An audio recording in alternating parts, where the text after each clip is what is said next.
quite loud. We're having so much. This meeting is being recorded. Got it. We're having so much great conversation here. I just hated to interrupt it, but so excited to have everyone here today. My name is Jenny Hito. I am the club president for this year. And I would like to ask everyone first if they could silence their cell phones as we move forward through the meeting. And we will start with our flag pledge, which we ask everybody if they could stand up, please. Actually, we're going to start with the Pledge of Allegiance, I think, first. So let's do the Pledge of Allegiance first. I pledge allegiance to the flag of the United States of America and to the republic for which it stands, one nation, under God, indivisible, with liberty and justice for all. All right, and the 4-way test of all the things we think, say, or do. First, is it true? Is it fair to all concerned? Will it build goodwill and better friendships? Will it be beneficial to all concerned? And fifth, will it be fun? All right, thank you all. If you want to take a seat for the invocation today, I have a virtue I'm going to read. So this one says charity. Charity is a giving heart, a generous way of viewing others and caring for their needs. Unless we are charitable, no matter how much excellence we acquire, it is without purpose. Charity springs from compassion for the suffering of others, even those we don't know. Charity moves us and we respond to their needs, giving help and kindness. We make a genuine difference in their lives. When we are charitable, we don't judge. We give them the benefit of the doubt. Charity is caring made manifest. It begins with those closest to us and includes ourselves. Charity creates a circle of love. Thank you for that. All right, as we get started here, we are going to do some happy dollars. And for those of you who aren't familiar with Rotary, what a happy dollar is, it's an opportunity to a little bragging, a little bit of fun, and the dollars that are raised go towards our Polio Plus and foundation for the Rotary. So it's really excited. And as a club, we have a $15,000 goal for the Rotary Foundation, and we have actually exceeded that already for the year, so this is a really fun thing, and now the additional dollars could go to support Polio Plus. So who would like to start? All right, we're gonna bring the mic around. Yeah, I wanted to thank the club for coming out on Saturday and helping the Salvation Army with their 2 million pound food drive, which exceeded our goal. But real proud to see all the Rotarians that were able to come out and be a part of that eclectic group of volunteers. So thanks everybody for being here. You bet. Thank you. Okay. I'm happy that I was money's over there somewhere. You can pick it up. I was happy to be at the drive on Saturday. Had a great time over there, working with Joy and with the 3 kids as well. Great. That didn't help because the top I have. Oh, you have one. Okay. This will be in the category of bragging, I guess. But we got back last night from St. Louis, attending the International Plant Genetics Conference, which was very exciting. And during that conference, they made an award to me called the Lifetime Achievement Award. I'm proud of that. Super congratulations. I have one as well. Our twins had their 9th birthday, and we had their 9th birthday party this last weekend. And we had all the grandmas and grandpas and like 11 9-year-olds running around our house yesterday. They were able to play outside before the snow came. We had a couple of different games, including a game that I called The Ground is Lava, which every kid knows what that is, right? And I had given them a backpack of items that they could use to get around the yard. But then I also made it a challenge that the grandpas and dads had to participate in this Ground is Lava game as well. but the only thing I gave them was a box and it was empty. And they had to figure out how to also use that box. So it was a really fun opportunity for the grandpas and dads to participate against the kids, and the kids won. They were so excited. So that's my happy dollar. Jim's got one too. Yeah, hi, Jim House. I have happy dollars to acknowledge the presence of my cousin Tom in Arizona. And I'm honored to be a guest here of Joy, who I met at the university some time ago, and at this meeting a few times. But I unfortunately have a little K on my lapel. The members of Centennial also are involved in Kiwanis. Dale Noy has been a great friend and Ron, but I don't know, I guess I can only be in one. Thanks.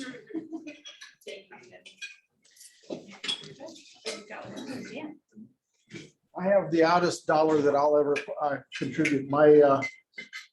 My friend called me up 3 days ago and said that he has found that he has unable to control his drinking.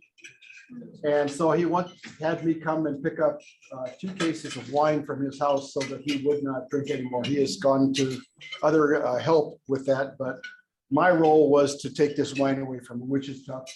And one of those cases is going to be a case that we raffle off at the Taste of Rose Fest, which, if you haven't remembered, is going to be June 23rd over in a sunny Rsvl Arboretum. So I just wanted to pass that on. Thank you. Oh, we've got one more in the back here.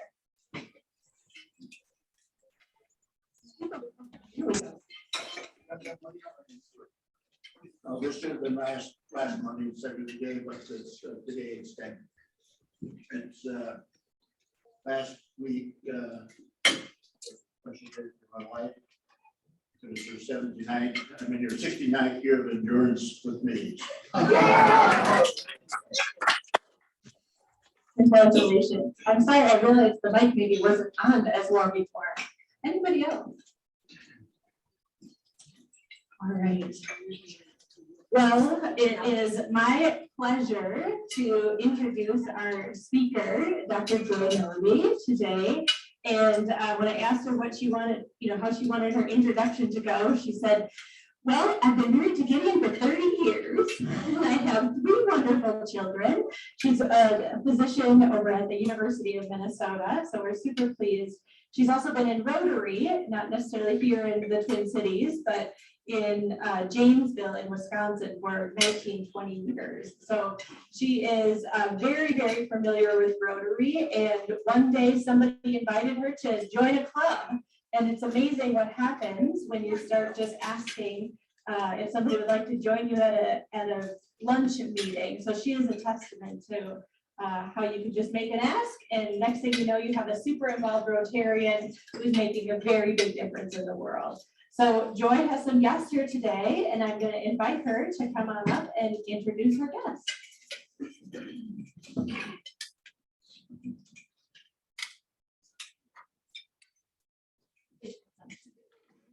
Okay. All right, in my club, the guests would stand so people would know them. So I have visited this club, but there were no guests. So maybe we'll ask you to stand so people know who you are.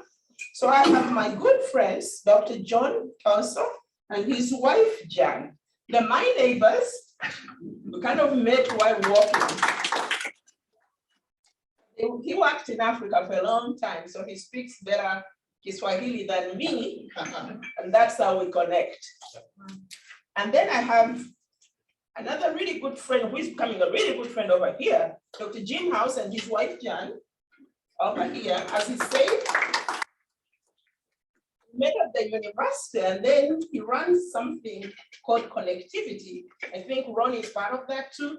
They meet and discuss about social topics. So I thought this is a good place to be. So whenever I can, I join them for those discussions. And then I have some other good friends over here, Dr. Alex, I think he goes by Al, and Lucy Leviton. Though also we met at the hospital, It's always interesting how you meet people. We met at the hospital, they're also retired physicians. And then I have my good friend Kathleen, down there with my family. Catherine Gosselin, we met not too long ago. We go to the same church, but she's also done a lot of work in different places. Lastly, I have my young man, Josh Ngovi. Josh, stand up. Joshua is 16 and he enjoys food at lunch, Rotary meetings. He's been visiting since he was a child. So that's me. I want to introduce Gideon because he's a club member.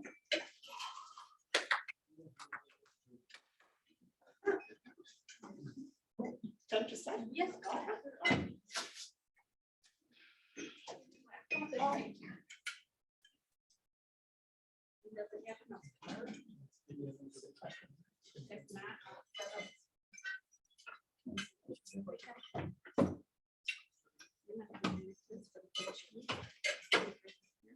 Okay. Yeah, it's already. Yes.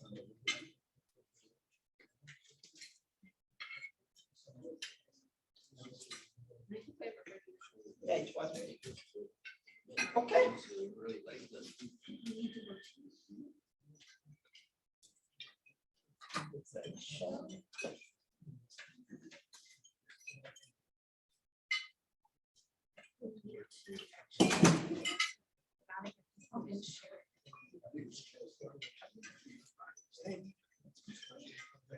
How do you get to your Wi-Fi? You need to share it. I think I just. We're gonna help team. You don't know Apple. I don't know it either. I just use it. My husband always helps me. We lost the show.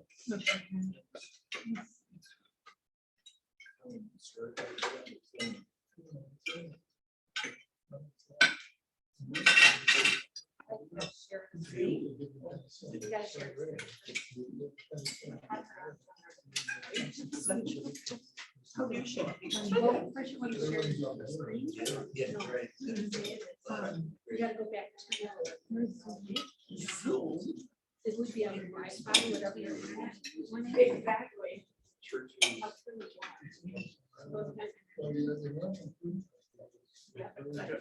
You don't.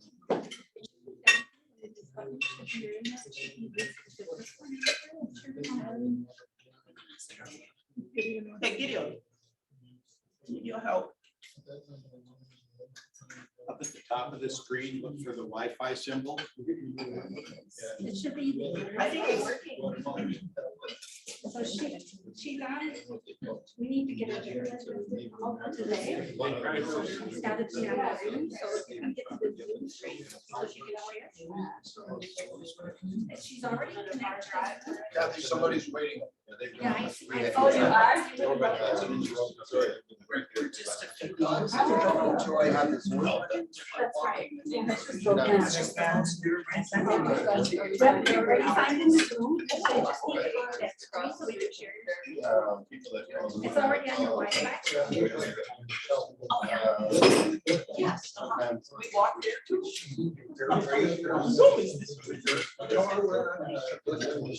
Is this one? We built the area. Oh, yeah. That's it. Good. So now you can share. And then we're gonna go to slideshow.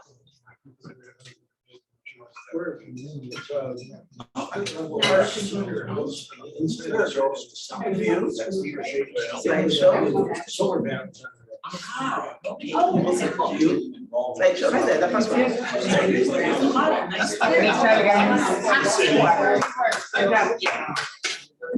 Okay, sorry. I needed a little help. I'm not very computer adept. So, at my old club, they used to allow us to, let me share what we are doing once a year. So I thought this was a good time to share since Gideon is kind of new to the club, but they usually let members who have projects share them once a year. So I'm gonna be telling you, talking to you about what we came up with. We gave it the name Hope Institute of Uganda. And we used to run a fair trade gift shop when we were still in Wisconsin. We closed it because of COVID and moving. But I think the name mostly came, we just wanted to give some hope. As you see, as the conversation goes on, there was just a lot of hopelessness in Uganda sometimes, especially in the rural communities. I think kind of everybody forgets people who live out in the rural communities, and that's where I grew up, and those are the people I relate to most. So who are we? So we are a faith-based nonprofit, and our goal is to really fill in the gap of teaching, more of a teaching organization than being there doing things for them. And we co-founded this. There was another guy, he was a radiologist, but he didn't want anything. He's like, don't put my name anywhere. But his name was Greg, a good friend of ours. He lives in South Carolina now, but we used to live together in Janesville. And I was working with his wife, who was a surgeon, and she told me to go talk to Greg because they had this goal of traveling all over the world. Well, they decided then they were going to come to Uganda, and one thing led to another. And then he said, let's start a nonprofit. But he didn't want anything to his name. Okay. But there is Greg in the backyard. And then so we were registered in the state of Wisconsin. And in Uganda, we just decided it was easier to be a community-based organization than to go through all the hoops of being nonprofit. We have a board of directors there in Wisconsin, most of them. And we work with everybody regardless of age, race, class, or religion. And our mission is, I think that should really be the vision, changing generations one life at a time. So when we began, we didn't have much, but we didn't want to be hampered by what we didn't have. So we just decided to start with whatever little we had. So everybody brings whatever you have, and then we start. And that's how we started. So there's a little bit of twist to this. So a little bit of my own losses. So I come from a family of 11. My mom had 11 kids. And my parents, maybe you would consider them middle class. My mother was a teacher and my father was a farmer.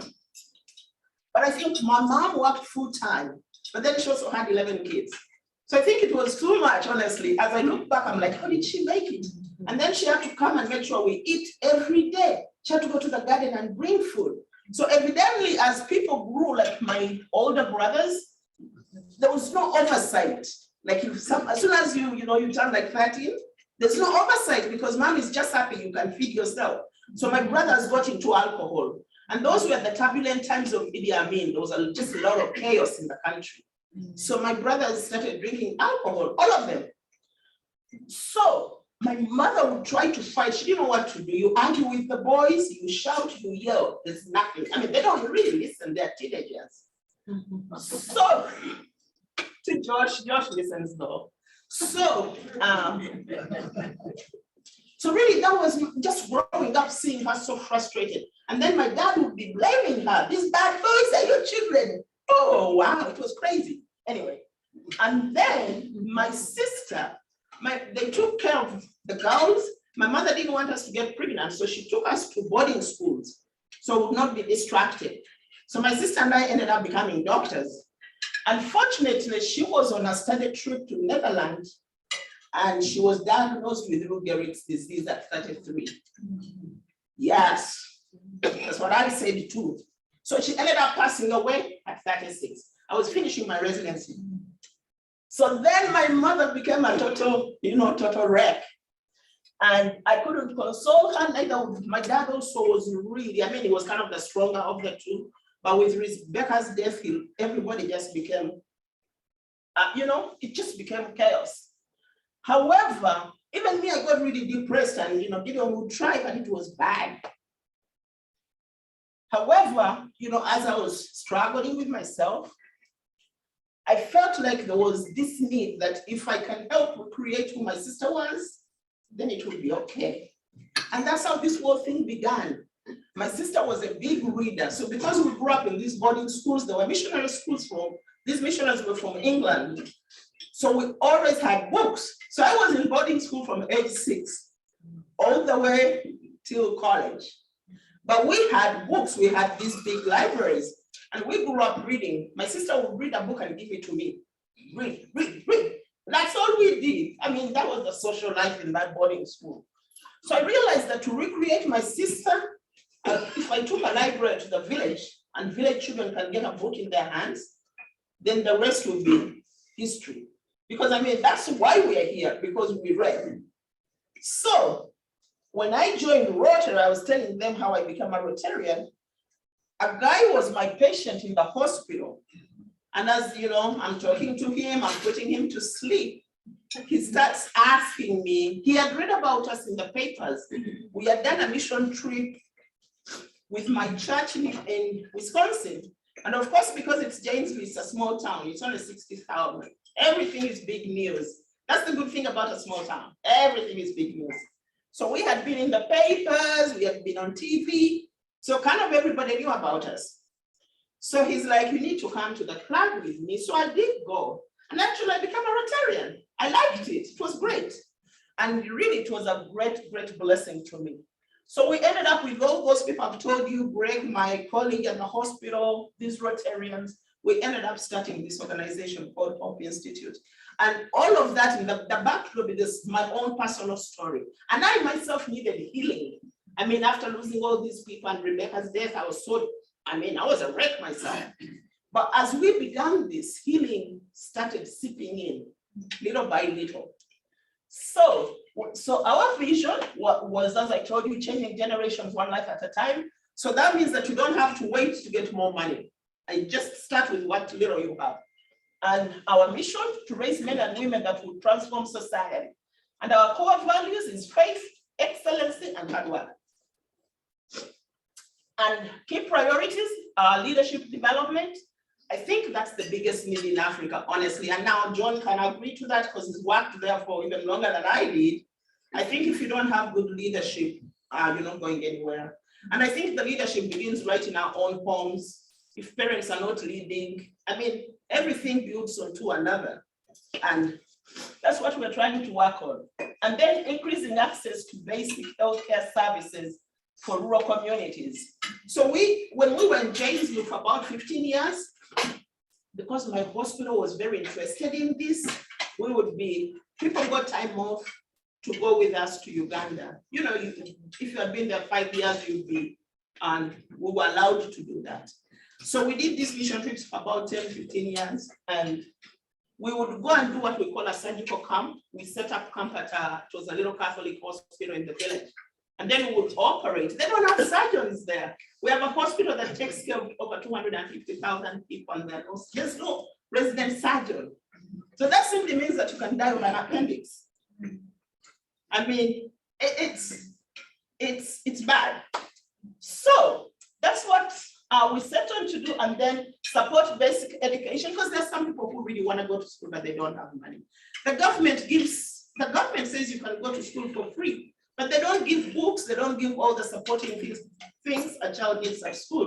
There's some people who cannot even do that, buy books. So many children don't go to school because of these things.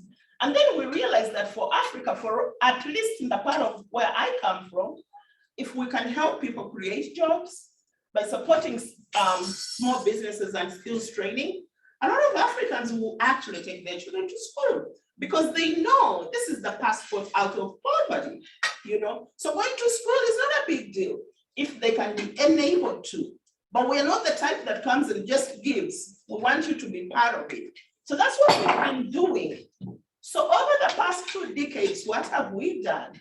So I told you about our first mission trip to Uganda. So that was done on the church because that's all I knew. I went to the pastor and I asked him, and he's like, oh, you should just join the missions committee and then you can maybe think about it. But they had never gone there. It was overwhelming to think that we can go to Africa as a small church of 300 people. But once we joined the missions committee, there was a couple there. Now, older couple, actually, they were about 75, Gary and Becky showed they love traveling around the world. So they took it upon themselves to go and check Uganda out. We didn't even know. They went to Uganda, they came back and told the church we are going. So that was it. Once Becky and Gary came back and said we are going, we did.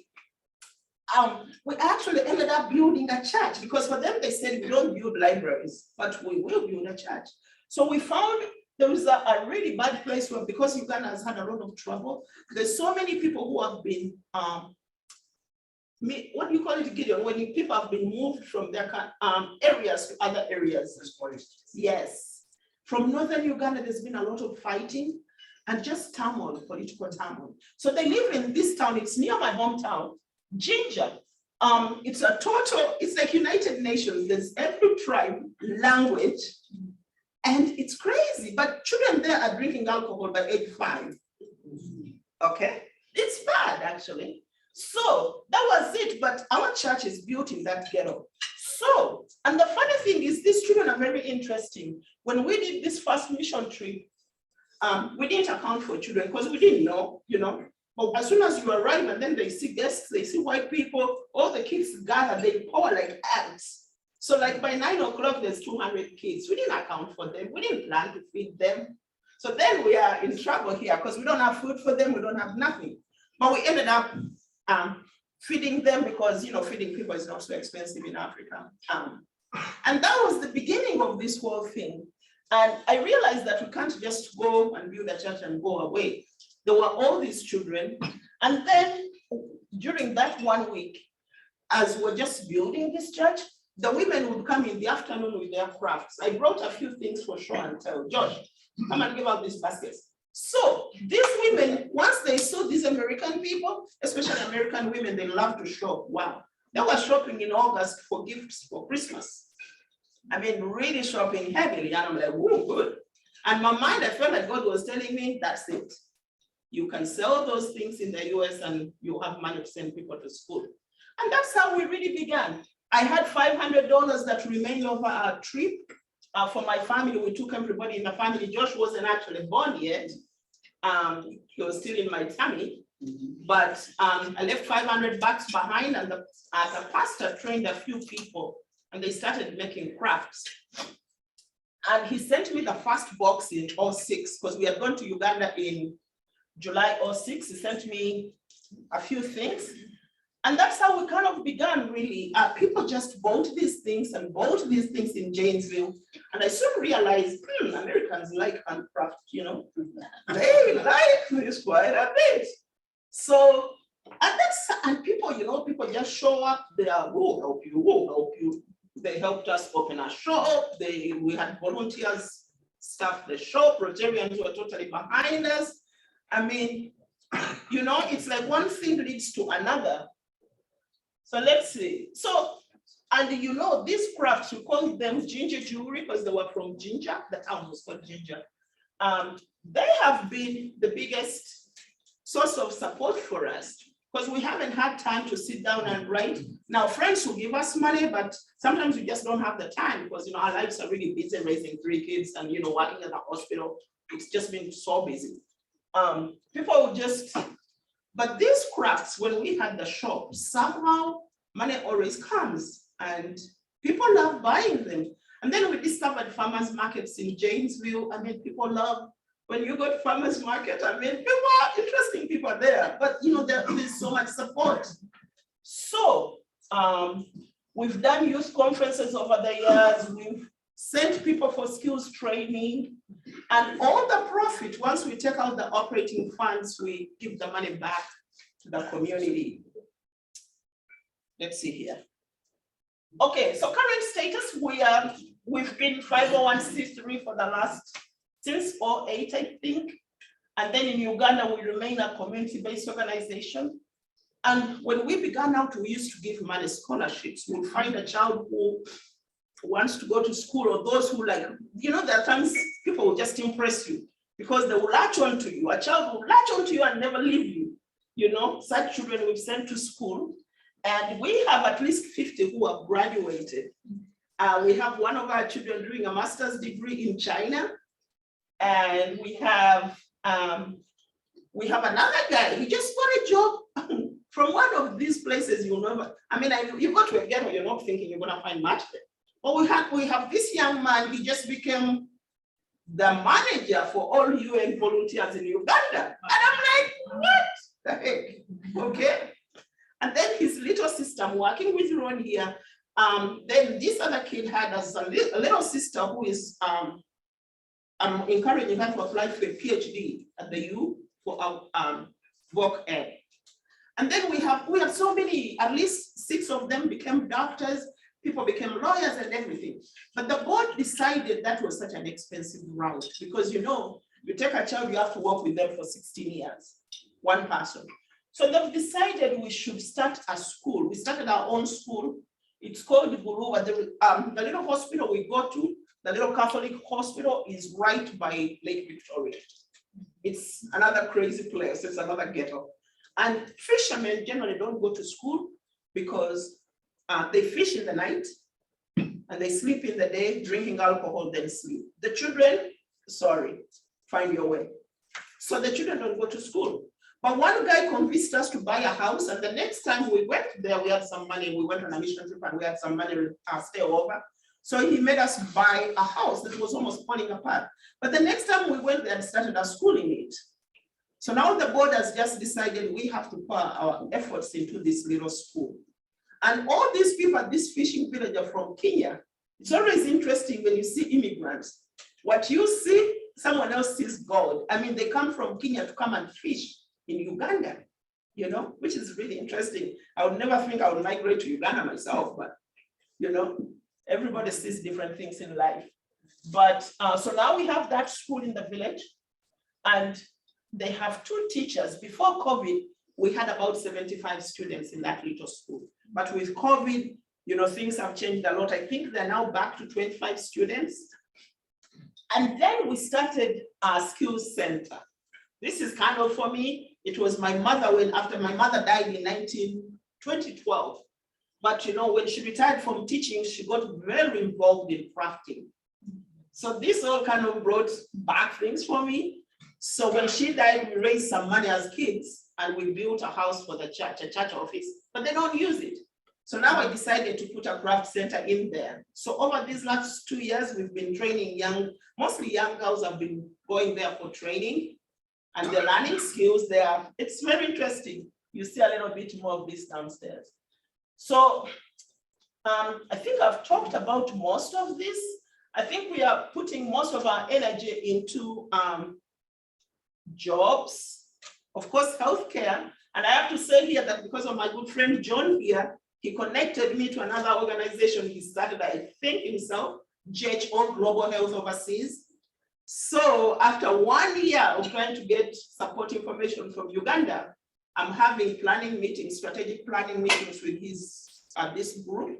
I think they're willing to come and help us in Uganda. So again, that's power of connections, as Jen here was talking.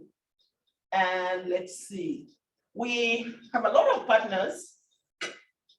One new program we began is a radio. We do a radio program every Saturday, just like to encourage people. And I listen in many times, and it's very interesting. People call in from all over the area. It's very good.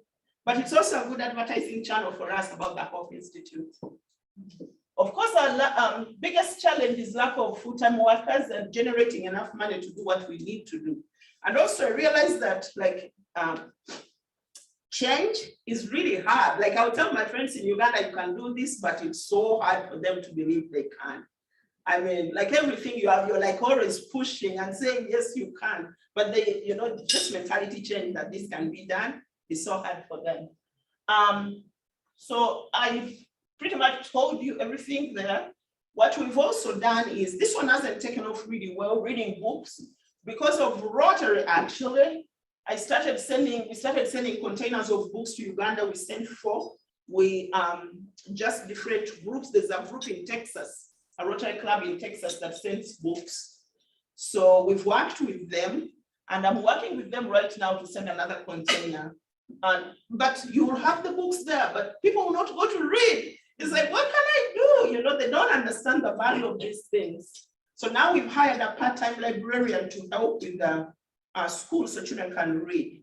I'll be home in August, so hopefully we'll do a little more pushing for them to understand why these things are important. And let's see, what are we doing now? Healthcare, I talked about healthcare now. I'm on a good step really right now. I'm gonna be working with GHO for this strategic planning. Also, we've sent containers of medical equipment to Uganda, I got a grant from Rotary, my old club, and my old hospital.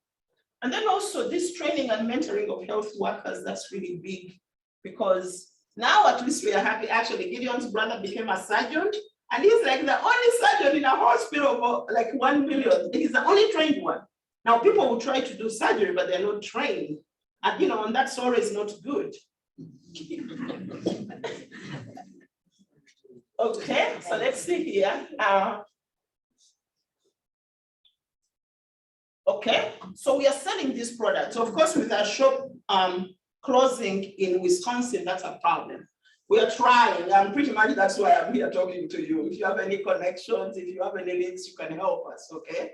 So in Wisconsin, we'll do Rotary clubs, talk at Rotary clubs, go to church. Like if churches have mission Sunday, they will let you talk and then sell, and then we did farmers markets. And pretty much that's how we got our funding. Plus we had our shop.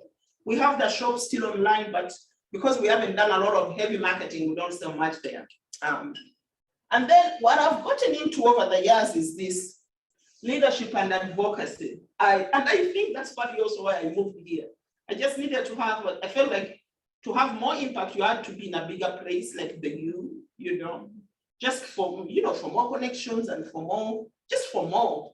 So anyway, that's part of my journey being at the U, just to learn how to be a leader and to get more into advocacy. And we have been, because of COVID, it was hard, but now it's opening up and I see opportunities coming. And let's see. Well, our dream, this is, I put an old presentation, but our dream had been to start our own training center, but really we have found a partner in the local area who has a vocational institute. And our values are pretty much the same, and the guy is a Rotarian. So I think we're gonna just be working together to enhance each other. Instead of me who doesn't ask, who don't live in Uganda, to try and do our own center, and we can just work with these people so we can strengthen each other.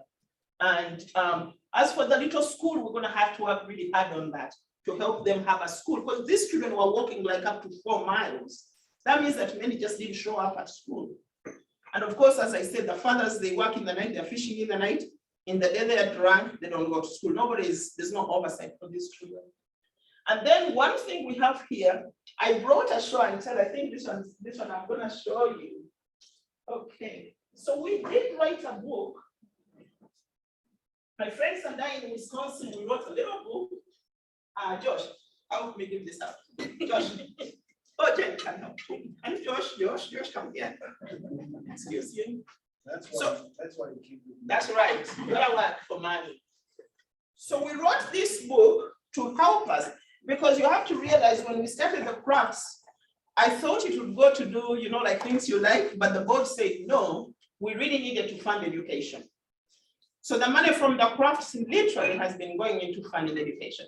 But I still believe that having a guest house in Uganda, we're in a very good location. We are right on the lake. It will allow us to have more mission groups come, and they'll sleep on the, on site, and we can do more. Because when you take a mission team or humanitarian team to Africa, you do a lot of work even in 1 week, because really everybody self-funds themselves. It's good labor, it's free. Everybody enjoys, and there's all these relationships created.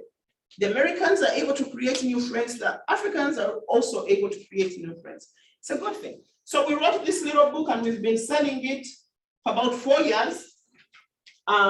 We've made about $20,000 selling it. I sell it for $20. So the goal is to sell more of this and raise money for this guest house. I think it's gonna be key for us to do more. Okay, the need is big as always, Unemployment is the biggest problem, 63 to 84% for the working population. This is all just Uganda, and we come from the east, which is right here on the eastern side. So poverty rates there are said to be 35.7. And now with COVID, everything has changed. Many people have lost jobs. So I bet it's more. That's us.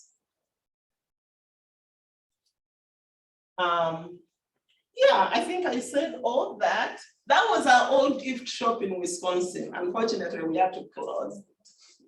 But it was a good place to meet, just meet good people. In fact, people still write to us from Wisconsin, like, are you coming back? Why can we buy your products? We still have our products in a couple of locations in Wisconsin, in some gift shops, at the Rotary Club. The Rotary Club there has a gift shop. So we still have our product, and that's how we've managed to make money through COVID. Gideon goes to Wisconsin once a month, he stocks up, and that's how we've been able to make some money to keep going. All right, well, this learning center, so actually I'll cut quickly here to the end. I think my hope is, I hope that we'll be able to do some kind of grant with the Rotary Club here that can help us equip this school a little bit, because for very little money, you can help more than 100 students go to school, as opposed to scholarships. Scholarships are very expensive. But if you do a school, you take care of a lot of children instead of just one at a time. Those are some of our children before COVID. Those are little dresses a lot of churches make, and we usually take those as gifts. That's right in the back is Lake Victoria, and that's the little playground. As I said, this is a fishing village. Right in the corner is the village, and on the other side is the hospital, the Catholic hospital we became friends with. That's still there. Okay, that began as a school. That's our little school there. So we have to build a little more, and we have a dedicated board. So yeah, I think I will take questions.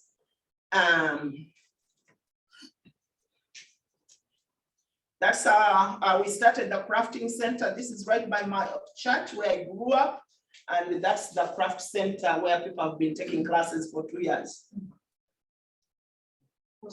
Okay, I'll take questions. What's the population of Uganda? I have no idea. 48 million. 48 million. And it keeps increasing. When I was growing up, it was 30. When I was in college. Are people moving in? Is that why, or just more babies? More babies, I would say. And there's been a lot of movement. Sudanese have moved into Uganda. There's been a lot of, just chaos. Yes. Are you doing any training in food and agriculture and nutrition? Well, we haven't done, but I've had a group go with me. We had a nutritionist. They loved it because they had never had this information. But I would love to, because we are an agricultural country. So agriculture makes sense. I have a friend of mine, Dr. J. Rapp. He connected me to some agricultural nonprofit here that I'm going to be calling. But yes, I would appreciate that. Yes. Now, what percentage of the population is under the age of 18, would you guess? More than 65%. More than 65%. How much does it cost for school fees for an average child going to primary school? Depends. If you go to, so in Uganda, we don't have funding like you here where up to K-12, it's government paid. Like someone can have a decent education that way. So your parents have to pay. So if your parents don't have to go on the money, you're going to go to this local school of government where the teachers are not paid for like months. So there isn't much learning there. So many parents take their children to private schools. And now, that varies because it's unlimited. There is no oversight. People can charge anything. Yeah, so it's hard to tell. Joy, have you ever been able to connect with the Books for Africa group here in Minnesota? No, I tried to, but I think the paperwork was a little bit overwhelming for me. So then I just decided to stick with this Rotary group that I know so well. And I haven't, no, but the paperwork was a little bit too much for me. And then you had to look for your own supporters and all that. I thought that was too much work for me in my season of life. Yeah. But I mean, if I had a helper, I would do it. But if I'm doing it on my own, it's a little too much. Approximately what percentage of the children are able to have an adequate primary education to build on?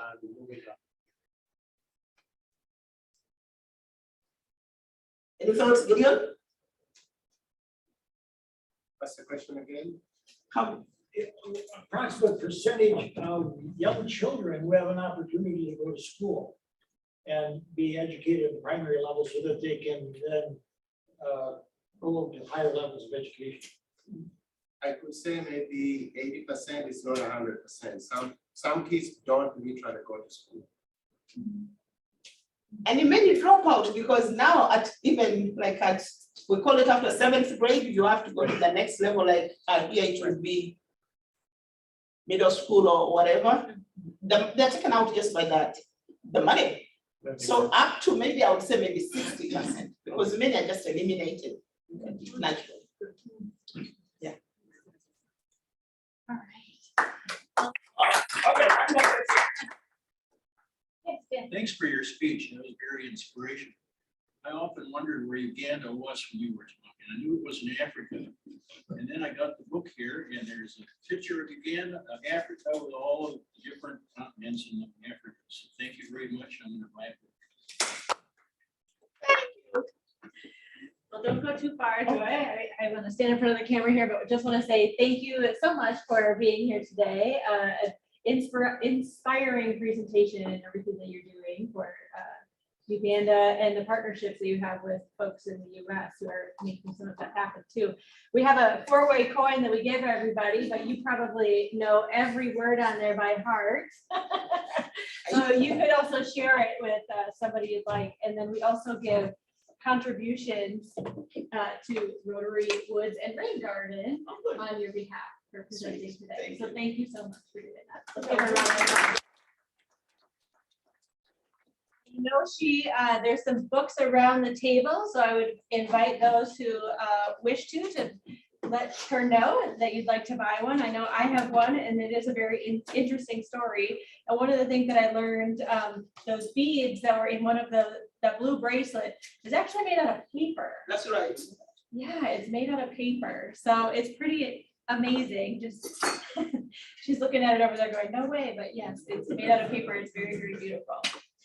All right, well, next week we do have our speaker, Jennifer Dietrich and Nicole Brinkman with the Ramsey County Rotary Reading Room. So that was a project this club did several years ago where we raised dollars and partnered with the local library. And Jan, would you like to? Raised $50,000. We raised $50,000. So it was a really, really amazing endeavor for this club. Significant. So we're happy to have them next week to share with us kind of where that stands right now and the impact that we've made. So with that, I would just like to say thank you and enjoy the rest of your day.